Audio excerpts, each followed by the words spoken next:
हज़रत लूत हज़रत इब्राहीम के भतीजे थे।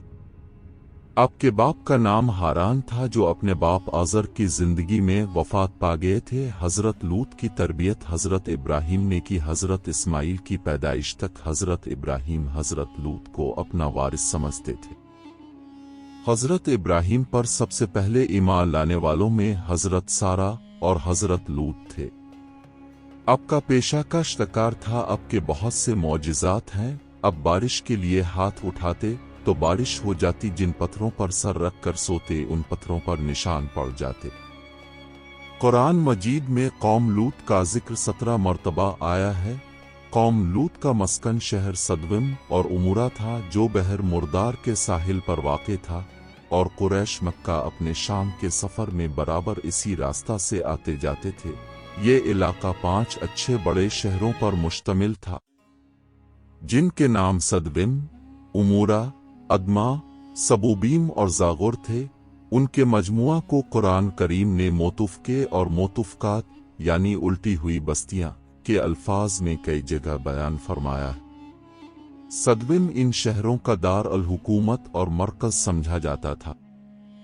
जब हज़रत लूत अलैहिस्सलाम ऑर्डन में बहेरा लूत के पास जहां सदविम और आमोरा की बस्तियां थीं वहां आकर रहाइश पजीर हुए तो अल्लाह ताला ने उन्हें अहले सदविम की हिदायत के लिए नबी मबूस फरमाया। यहाँ के बाशिंदे फवाहिश और बहुत से गुनाहों में मुब्तला थे। दुनिया की कोई ऐसी बुराई नहीं थी जो इनमें मौजूद न हो। ये दुनिया की सरकश, मतमर्द और बदअखलाक कौम थी। इन सब बुराइयों के साथ साथ ये कौम एक खबीस अमल की मूजिब भी थी। वो ये कि वो अपनी नफसानी ख्वाहिशात पूरी करने के लिए औरतों के बजाय लड़कों से इख्तिलात रखते थे। दुनिया की कौमों में इस अमल का अब तक कोई रिवाज न था। यही वो बदबख्त कौम थी जिसने इस नापाक अमल को शुरू किया था, और इससे भी ज्यादा बेहयाई ये थी कि वो अपनी इस बदकिरदारी को ऐब नहीं समझते थे, बल्कि खुलम खुला फख्र के साथ इसको करते रहते थे। इन हालात में हज़रत लूत अलैहिस्सलाम ने इस कौम को उनकी बेहाइयों और बुराइयों पर मलामत की और शराफत दहारत की ज़िंदगी की रग़बत दिलाई, और हर मुमकिन तरीके से नरमी और प्यार से उन्हें समझाया और नसीहतें की, और पिछली कौमों की बदमालियों के नताइज और उन पर आए हुए अज़ाबत बताकर इबरत दिलाई। लेकिन उन पर कोई असर नहीं हुआ, बल्कि उल्टा तंज करते हुए ये कहने लगे कि ये बड़े पाकबाज लोग हैं, उनको अपनी बस्ती से निकाल दो। और बारहा समझाने के बाद ये कहने लगे, हम तो नहीं मानते, अगर तो सच्चा है तो हम पर अल्लाह का अजाब ले आ। उधर ये हो रहा था और दूसरी जानिब हज़रत इब्राहीम अलैहिस्सलाम के पास अल्लाह के फरिश्ते इंसानी शक्ल में आए। इब्राहीम अलैहिस्सलाम ने उन्हें मेहमान समझकर उनकी तवाज़ो करनी चाहिए, लेकिन उन्होंने खाना खाने से इनकार कर दिया। ये देखकर हज़रत इब्राहीम अलैहिस्सलाम समझे कि ये कोई दुश्मन है जो हसन दस्तूर खाने से इनकार कर रहा है, और परेशान से हो गए। तो मेहमानों ने कहा, अब घबराएं नहीं, हम अल्लाह के फरिश्ते हैं, अब के लिए बेटे की बशारत लाए हैं और कौम लूत की तबाही के लिए भेजे गए।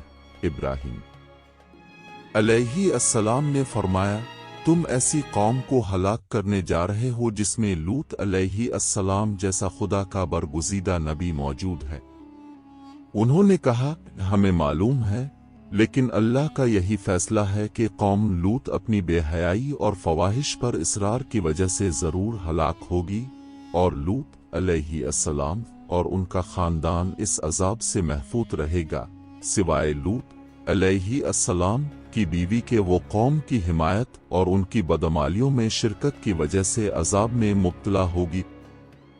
फरिश्ते हज़रत इब्राहीम अलैहिस्सलाम के पास से रवाना हैकर सदविम पहुँचे और लूत अलैहिस्सलाम के यहाँ मेहमान हुए, और यहाँ ये फरिश्ते खूबसूरत और नौजवान लड़कों की शक्ल में थे।